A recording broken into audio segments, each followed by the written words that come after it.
The 8-day Jewish celebration of Hanukkah begins this weekend, and Rabbi Chaim Lazaroff with Chabad of Uptown is here to talk about the history, traditions, and of course, some fried food. How about that? Welcome, I'm glad you're here. You have some moves going on a few minutes ago. Well, you know, we got to make sure we keep in the spirit. Right. Dress up like a dreidel. This is how you do the Jewish spin class. Okay, now for someone who doesn't know what a dreidel is, explain that. So a dreidel is the top, which was used during the times of the Maccabees, in the story of Hanukkah. It was illegal to study the Holy Torah.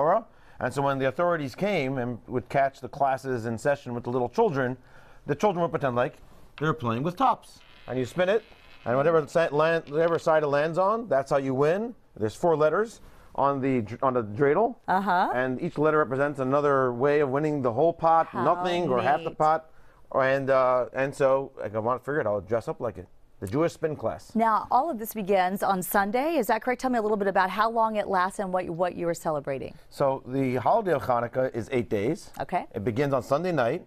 And so for 8 nights, we light the menorah. And there's 8 branches on the menorah. And each night we add 1 candle. Because in the times of the temple, when the Jewish people were fighting back and rededicating the temple, they only found a flask of 1 oil that was pure.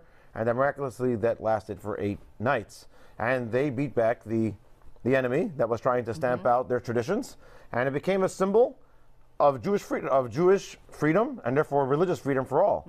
And so we display this openly, publicly. We have close to 40 Hanukkah events throughout the Houston area to publicly show everyone that we live in America. We are free to exercise our freedom of religion and to celebrate Hanukkah. Which is a good feeling for anybody who celebrates this, right? That you can freely and happily do that. You also celebrate with some beautiful foods. What did you bring in today? So today I brought in potato pancakes called latkes and jelly donuts called donuts.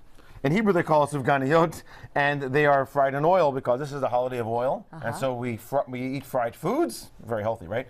And canola oil to make it healthier. How about that? And you grate potatoes and with eggs and onions and spices, and you can fry the potatoes for the latkes. And then you have the donuts as well, is made up of special dough filled with jelly and powdered with sugar, and it's an unbelievable delight. Now, are these just wonderful delights that you get to enjoy all those days, or is this something you do the first day? How does that work? Well, each day you increase, right? Okay. The first night you eat 1 latke and 1 donut. The second night 2, and then 8. Just kidding. Just kidding. I was going to say, I'm not buying that. Some people do the 8 nights of Heineken, right? The first night 1 Heineken, 8 nights the last Heineken. No, it's Hanukkah. Not. I'm just kidding. No, it's just tradition to eat fried foods, and so we celebrate with the eating of fried foods it every day. Okay, now I have to ask you, because something that I see, especially as a journalist, Hanukkah is spelled so many different ways, including it beginning with a CH, with the way it's spelled. So what is the correct one? Because I see it all over the place, especially on social media. Yeah, you can spell it CH Hanukkah, H for the Hanukkah, 2 N's or 2 K's with an H at the end, without an H in it. I think it's all over the place. It's all over the place. And the reason is because the first Hebrew letter is the chet. And there is no ch in English, which is why it becomes always a challenge for people to say my name, Chaim, or our organization's name called Chabad. And so it's also with Hanukkah. And so if they would say CH, people would pronounce it Chanukah. And so news media has kind of transferred to spelling it Hanukkah with an H. But traditionally, people that are traditional and know the holiday call it CH as it is on this box. Okay.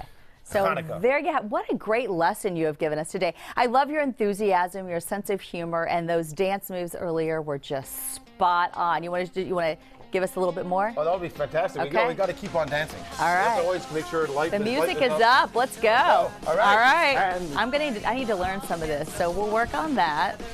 Mike, I'm going to work on this. It's got like a little spin going on or something. I'm not sure. Spin it. The nun, the gimel, the hey, and the shin.